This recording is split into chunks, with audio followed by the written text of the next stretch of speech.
नमस्ते बच्चों, स्वागत है आपका मेरे YouTube चैनल इनोवेटिव आशुतोष पर। बच्चों, आज मैं एक प्रसंग आप लोगों को बताऊंगा जो कि है त्रेता युग का। आप जानते हैं हमारे पुराणों में 4 युगों की बात है, 4 युगों की चर्चा है। एक है सतयुग सबसे पहला, फिर है त्रेता, फिर है द्वापर और फिर अभी का कलयुग जो कल कारखानों का युग है। तो त्रेता युग वह समय था जब भगवान श्री राम हुआ करते थे और लंकापति रावण हुआ करता था। तो यह प्रसंग है उस समय की जब भगवान श्री राम में और लंकापति रावण में युद्ध हो चुका था और मृत्युशैया पर था रावण, मतलब वह अब मरने वाला था।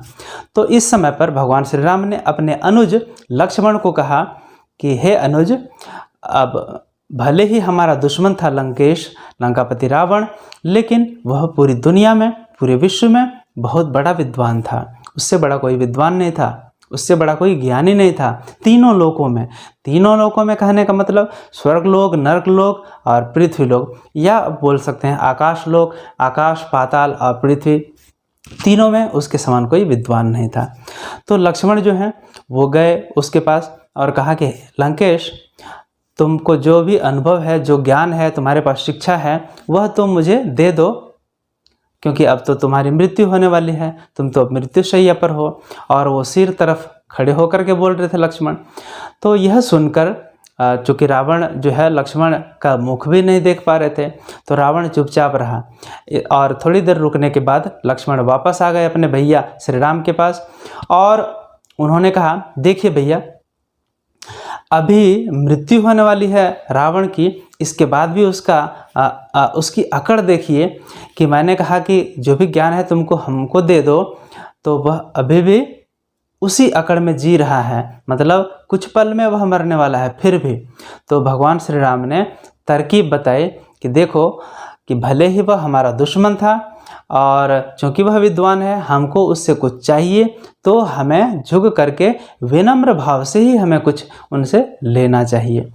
तो इस बार जो है लक्ष्मण गए उनके पास, रावण के पास, और इस बार माथे की तरफ नहीं बल्कि पैर की तरफ खड़े होकर के, मतलब ताकि रावण भी उसको देख सके। इसलिए क्योंकि जब किसी को ज्ञान देते हैं या फिर शिक्षा देते हैं तो सामने में उसका चेहरा दिखे, सामने में वो हो तो ज़्यादा प्रभावकारी होता है, ज़्यादा अच्छा रहता है। तो इसके बाद झुक करके उन्होंने कहा लक्ष्मण ने कि हे लंकेश, तुम पूरी दुनिया के विद्वान हो, तुम्हारे जैसा इस धरती पर कोई विद्वान नहीं हुआ, लेकिन ये अलग बात है कि हम लोगों में युद्ध हुआ और तुम्हारी अब मृत्यु होने वाली है, तो तुम तो मर ही जाओगे। तो क्यों नहीं अपना जो अनुभव है, अपना ज्ञान है, अपनी शिक्षा है, हमें दे दो। तब रावण ने इस बार जो है अपनी शिक्षा शुरू की, तो बहुत सारी शिक्षाएं दी। इसी में से मैं आपको 1-2 आप लोगों को सुनाता हूँ। तो लंकेश जो लंकापति रावण है उसने कहा कि देखो लक्ष्मण, काल करे सो आज करे सो अब, पल में परलय होएगी, बहुरी करेगा कब। मतलब मैंने लिया यह कबीर जी का दोहा, लेकिन उस समय उसने यही कहा रावण ने कि कोई भी चीज़ कल पर मत थोपो, क्योंकि कल कभी नहीं आता है। कल जो है वो काल बन जाता है, हर दिन कल हो जाता है, कल के लिए फिर अगला कल हो जाएगा। मतलब जो विचार आपने सोच करके रखा है उसको कल के लिए मत छोड़िए, उसको आज से ही शुरुआत कर दीजिए, ठीक है। तो कल पर कोई चीज़ छोड़ने पर वो सफलीभूत नहीं होता है, उसका फलाफल, उसका परिणाम सही नहीं निकलता है, यही कहा। दूसरा कहा कि देखो लक्ष्मण, अपने घर में अपने भाई को, और उसमें भी अपने सगे भाई को साथ लेकर के चलना चाहिए, उसे अपना दुश्मन नहीं बनाना चाहिए, नहीं तो घर का भेदी लंका ढाहे हो जाता है। जैसे मैंने अपने ही घर में अपना दुश्मन बना लिया, अपने सगे भाई, अपने छोटे भाई विभीषण को। और देखिए कि विभीषण जो है भगवान श्री राम की तरफ से वह युद्ध कर रहा है और इसलिए हमारी हार हुई।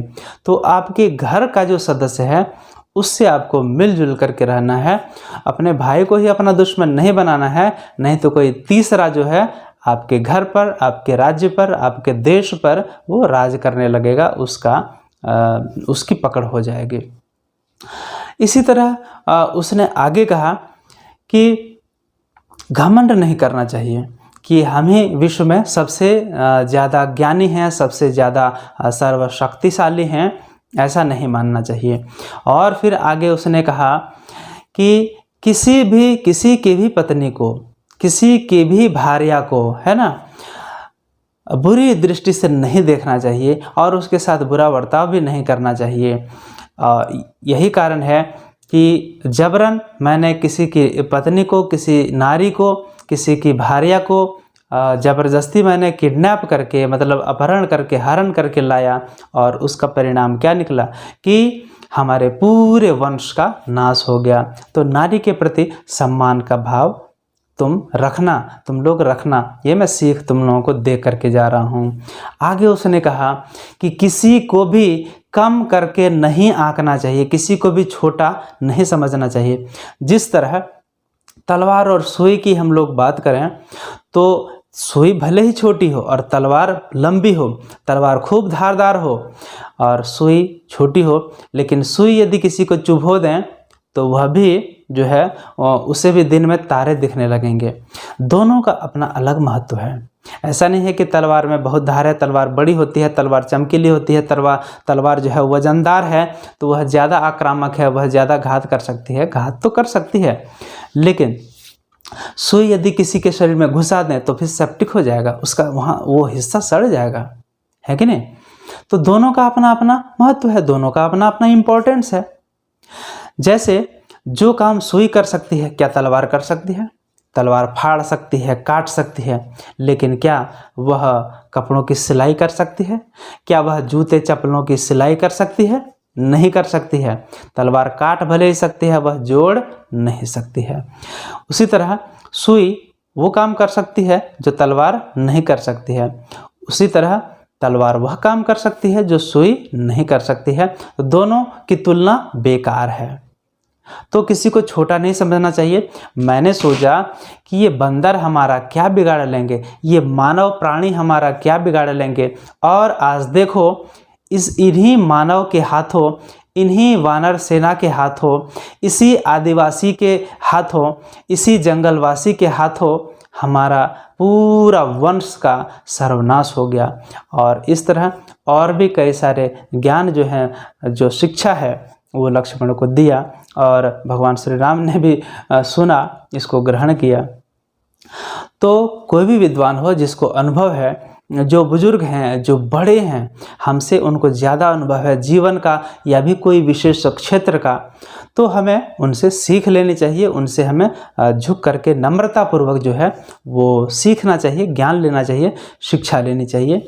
तो ये सारी बातें थी कि हमें नम्र भी होना चाहिए, तब तो किसी से हम सीख या फिर शिक्षा या फिर विद्या या ज्ञान ले सकते हैं। और उन्होंने जो शिक्षाएं दी अपने जीवन से, अपने अनुभव से, वो भी हम लोगों को समझना बूझना चाहिए और उसे जीवन में लागू करना चाहिए। क्योंकि भगवान श्री राम को तो मर्यादा पुरुषोत्तम राम कहा जाता है कि एक पुरुष के अंदर, ठीक है, एक पुरुष के अंदर कौन सी चीज़ें होनी चाहिए जिससे वह मर्यादा पुरुषोत्तम हो जाता है, पुरुषों में भी उत्तम हो जाता है। ये तो भगवान श्री राम सिखाते ही हैं। तो ठीक है बच्चों, उम्मीद है आपको यह जो शिक्षा है, यह प्रसंग आपको रुचिकर लगा होगा, या और चीज़ आप कुछ जानते हैं भगवान श्री राम के बारे में, कुछ रोचक जानकारी, या लंकापति रावण के बारे में, या लक्ष्मण के बारे में, या माता सीता के बारे में, या उर्मिला के बारे में, किन्हीं के भी बारे में, तो आप कमेंट करके उसको लिखिए। या आपके मन में कुछ और चल रहा है तो उसको भी आप कमेंट कर सकते हैं। यदि अच्छा लगता है तो लाइक और शेयर करें। ठीक है बच्चों, इस वीडियो में इतना ही। मिलते हैं अगले वीडियो में फिर कोई नई टॉपिक के साथ, फिर कोई नई जानकारी के साथ, कोई नए प्रकरण के साथ। तब तक आप सभी का हार्दिक धन्यवाद।